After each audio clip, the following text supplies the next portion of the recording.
Good morning everyone. मैं राहुल शुक्ला आज आपके लिए लेकर आया हूँ करंट अफेयर के 2022 के कुछ महत्वपूर्ण क्वेश्चंस जो आने वाले एग्ज़ाम में आपको काफ़ी ज़्यादा हेल्प करने वाले हैं। चाहे आपका पैट का एग्ज़ाम हो या वीडियो का एग्ज़ाम हो या कोई भी शिक्षक भर्ती या कोई भी एग्ज़ाम हो, महत्वपूर्ण क्वेश्चन बात करते हैं। पहला क्वेश्चन है, हाल ही में प्रधानमंत्री नरेंद्र मोदी ने कहाँ एशिया का सबसे बड़ा प्राइवेट अस्पताल का उद्घाटन किया? तो यहाँ पर आपको ऑप्शन में गुरुग्राम, बेंगलुरु, भोपाल और फरीदाबाद मिल रहा है। तो यहाँ पर हम बात करें तो यहाँ पर यह जो इसका अनावरण किया या उद्घाटन किया, बात है एशिया का सबसे बड़ा प्राइवेट अस्पताल। तो कौन सा है? अमृता हॉस्पिटल फरीदाबाद। अमृता हॉस्पिटल फरीदाबाद जो कि एशिया का सबसे बड़ा प्राइवेट अस्पताल है और इसका उद्घाटन नरेंद्र मोदी द्वारा किया गया। फिर हम लोग बात करते हैं, अगले क्वेश्चन पे आते हैं, देश की पहली एजुकेशन टाउनशिप कहाँ विकसित किया जाएगा? तो देखिए टाउनशिप की बात की गई, तो किसकी एजुकेशन टाउनशिप? तो यहाँ पर ऑप्शन है राजस्थान, दिल्ली, उत्तर प्रदेश, गांधीनगर।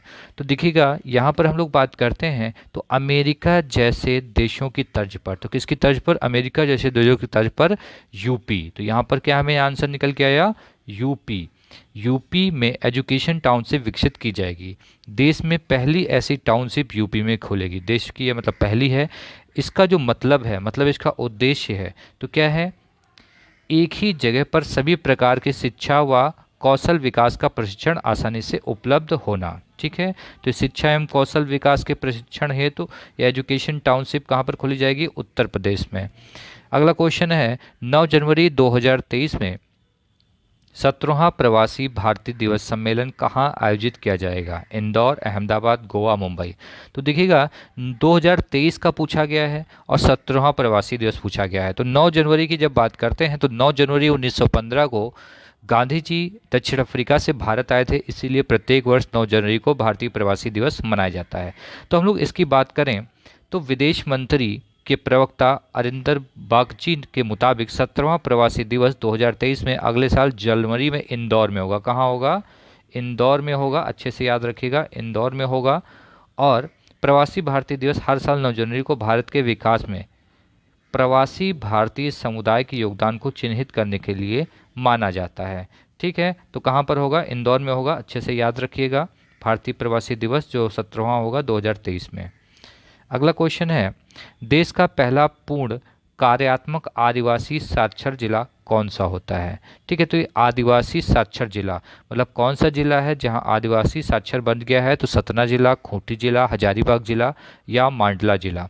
तो यहाँ पर हम लोग बात करेंगे तो मध्य प्रदेश का मांडला जिला जो है, मांडला बन गया है।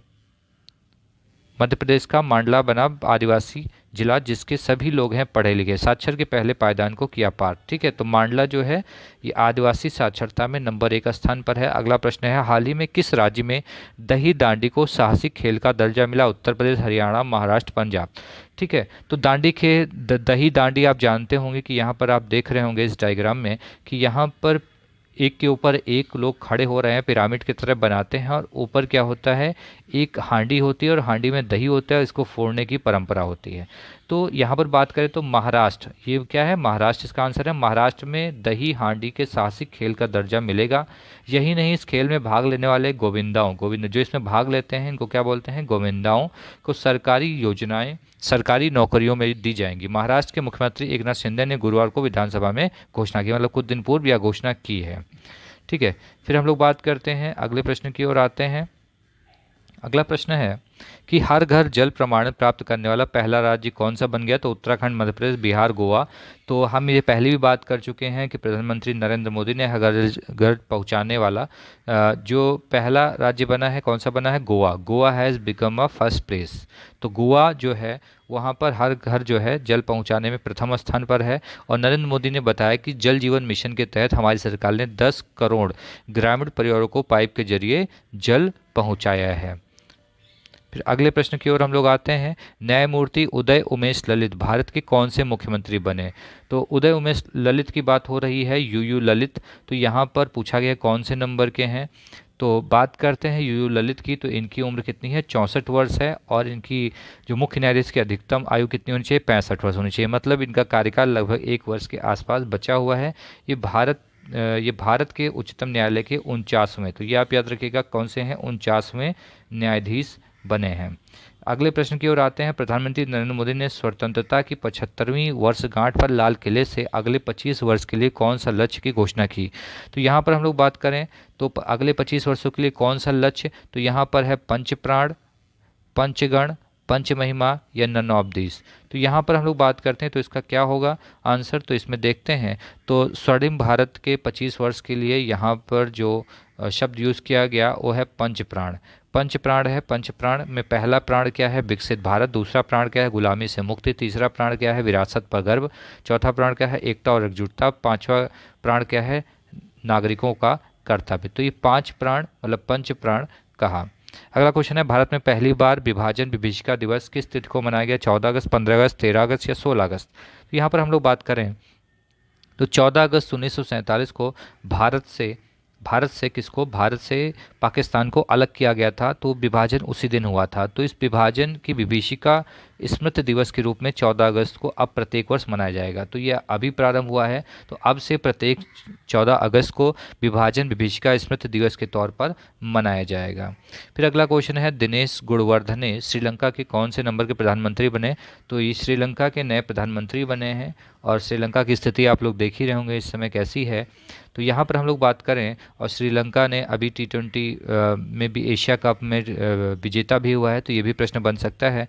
तो यहाँ पर जब क्वेश्चन बना कौन से नंबर के बने हैं, तो ये 15वें प्रधानमंत्री बने हैं। कहाँ के, श्रीलंका के। कौन, दिनेश गुणवर्धने। तो आपसे क्वेश्चन बन सकता है कौन बने, तो दिनेश गुणवर्धने कौन से नंबर के, 15वें प्रधानमंत्री बने हैं। और ये शिक्षा मंत्री भी रह चुके हैं और विदेश मंत्री भी रह चुके हैं।